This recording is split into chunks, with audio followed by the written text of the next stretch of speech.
BSF অনেককে অত্যাচার করে। ভোটের লাইন ম্যানেজ করার অথরিটি বিএসএফ কে দিয়েছে? নির্বাচন কমিশন ভোট পরিচালনা করে, ডিএম এসপি অবজারভাররা ভোট করায়। এবার যেন এটা না হয়, ভোট চলে যাবে, আমরা কিন্তু থাকবো, হুঁশিয়ারি মুখ্যমন্ত্রীর।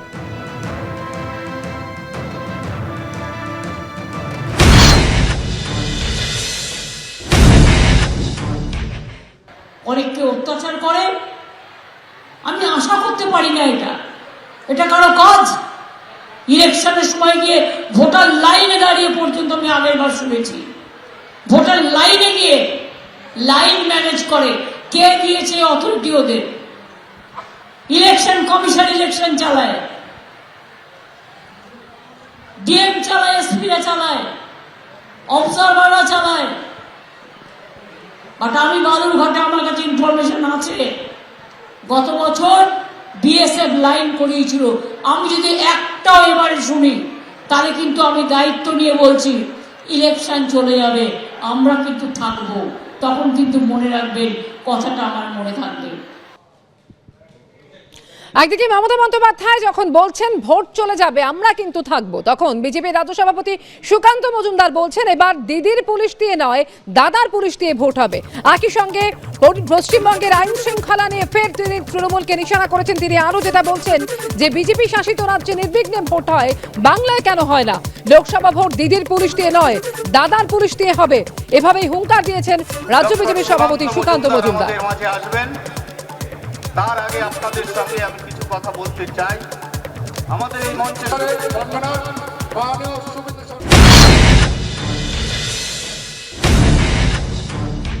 কিছুদিন আগে তো ভারতবর্ষে বেশ কয়েকটি রাজ্যে ভোট হয়ে গেল। মধ্যপ্রদেশে বিজেপি আরো একবার সরকার গঠন করলো। ছত্তিশগড়ে আমরা সরকারে ছিলাম না, কংগ্রেস সরকারে ছিল, কংগ্রেসকে হারিয়ে আমরা মুখ্যমন্ত্রী তৈরি করলাম।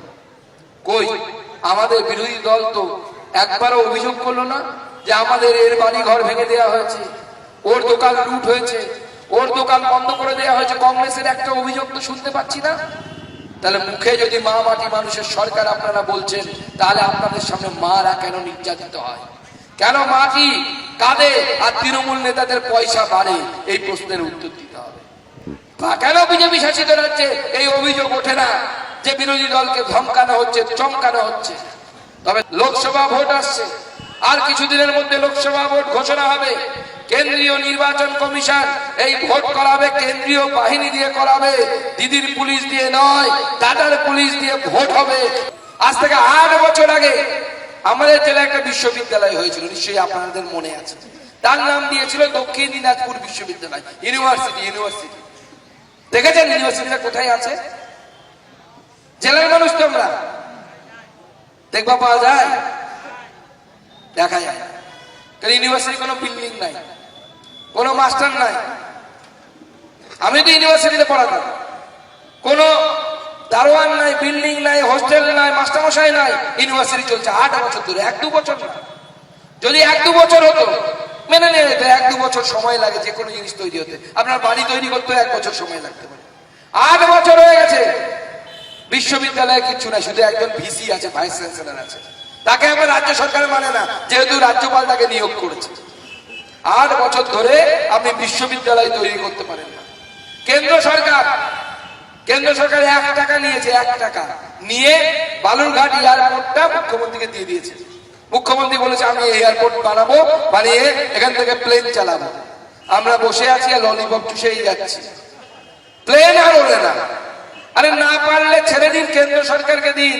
সুকান্ত মজুমদার গ্যারান্টি দিচ্ছে, রাজ্য সরকার যদি এনওসি দেয় 6 মাসের মধ্যে ওখান থেকে এরোপ্লেন উড়িয়ে দেখাবো। আমাকে সবাই বলেছিল, তৃণমূলের নেতারা বলেছিল যে আপনি শিয়ালদা পর্যন্ত ট্রেন চালাতে পারবেন না, কারণ শিয়ালদাতে প্ল্যাটফর্ম নাই। সত্যি বন্ধু, খুব কঠিন কাজ। এখন উত্তরবঙ্গ থেকে কোনো ট্রেন দেখবেন, নতুন ট্রেন চালু হলে শিয়ালদাতে ঢোকে না, হাওড়াও ঢুকবে, কলকাতা স্টেশন ঢুকবে, সব জায়গায় ঢুকবে, চিতপুর ঢুকবে, কিন্তু শিয়ালদা ঢুকবে না। হ্যাঁ, সুকান্ত মজুমদার পেরেছে। আমি রেলমন্ত্রীর সাথে কথা বলে, বাপের বেটা হলে এবার দমের সাথে কাজ করতে হয়, শিয়ালদাতে আমাদের ট্রেন ঢুকিয়েছে। আমি সব কাজ করে সব শেষে ট্রেন ধরি বলে কালকেও আন্দোলন করেছি। বৃষ্টি আমার মাথায় জল বৃষ্টি করেছে তৃণমূলের পুলিশ, ঠান্ডার মধ্যে ভিজিয়েছে।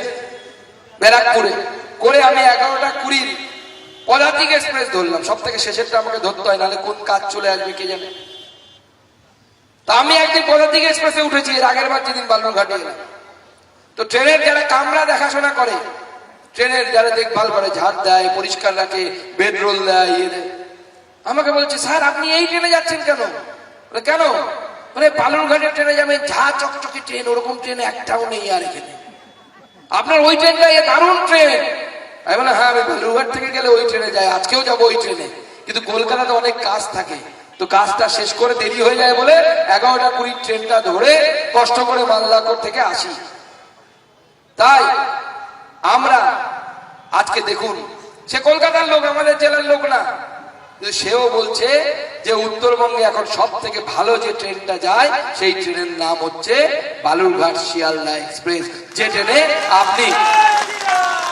ট্রেনে আপনি বুনিয়াদপুর থেকে চড়ে শিয়ালদার বুকে নামবেন।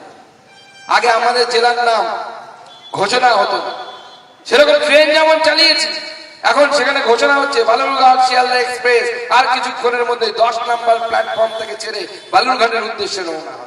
বালুরঘাট মানে তো গোটা জেলার সদস্য, আজ গর্বে বুক ভরে যায়। আমি দিদিমণিকে কথা দিচ্ছি, উনি পারবেন না, ছেড়ে দিন, এয়ারপোর্টটা আবার কেন্দ্র সরকারকে ফিরিয়ে দিন, এয়ারপোর্ট অথরিটি অফ ইন্ডিয়াকে সরিয়ে ওনাদের হাতে দিয়ে দিন। সুকান্ত মজুমদার 6 মাসের মধ্যে কুচবিহারে যেরকম প্লেন চলছে ওরকম প্লেন চালুর ব্যবস্থা করে দেবে। আমার মিটিংও করা হয়েছে ওই কোম্পানির লোকেদের সাথে, ওরা বলছে দাদা আপনার রাজ্য সরকার এনওসি দেবে। সুকান্ত মজুমদার কাজ ফেলে রাখে না। তাই আগামী দিনে যেভাবে আপনারা পাশে আছেন এইভাবে পাশে থাকবেন। এই পাশে থাকলে পরে আপনাদেরকে নিয়ে আমি লড়াই করতে পারবো। এই লড়াই ভারতবর্ষ রক্ষার লড়াই। নরেন্দ্র মোদী ভারতবর্ষকে সামনের দিকে এগিয়ে নিয়ে যাচ্ছে। আজকে নারীদের জন্য 33% সিটের রিজার্ভেশন মেয়েদের জন্য কে দিয়েছে? নরেন্দ্র মোদী দিয়েছে। আপনারা কৃষক সম্মান নিধি পান অ্যাকাউন্টে, যাও আমাদের মুখ্যমন্ত্রী সবার নাম পাঠায় না বলে সবাই পান না আপনারা। আজকে কিষাণ ক্রেডিট কার্ডের মাধ্যমে আপনাদেরকে লোনের ব্যবস্থা করা হয়েছে। যারা কিষাণ ক্রেডিট কার্ড পাননি তারা আমাদের নেতাদের সাথে, ব্যাংকের সাথে যোগাযোগ করবেন, নাবার্ডের সাথে যোগাযোগ করবেন। সব থেকে কম সুদে লোন পাওয়া যায়, 4% সুদে লোন পাওয়া যায় কিষাণ ক্রেডিট কার্ড থেকে। নরেন্দ্র মোদী দেয় আপনাদের জন্য। আমরা জানি না রাজ্য সরকারের অসহযোগিতার জন্য মানুষের কাছে এগুলো পৌঁছই না, এই সমস্ত প্রকল্প রাজ্য সরকার যেহেতু অসহযোগিতা করে।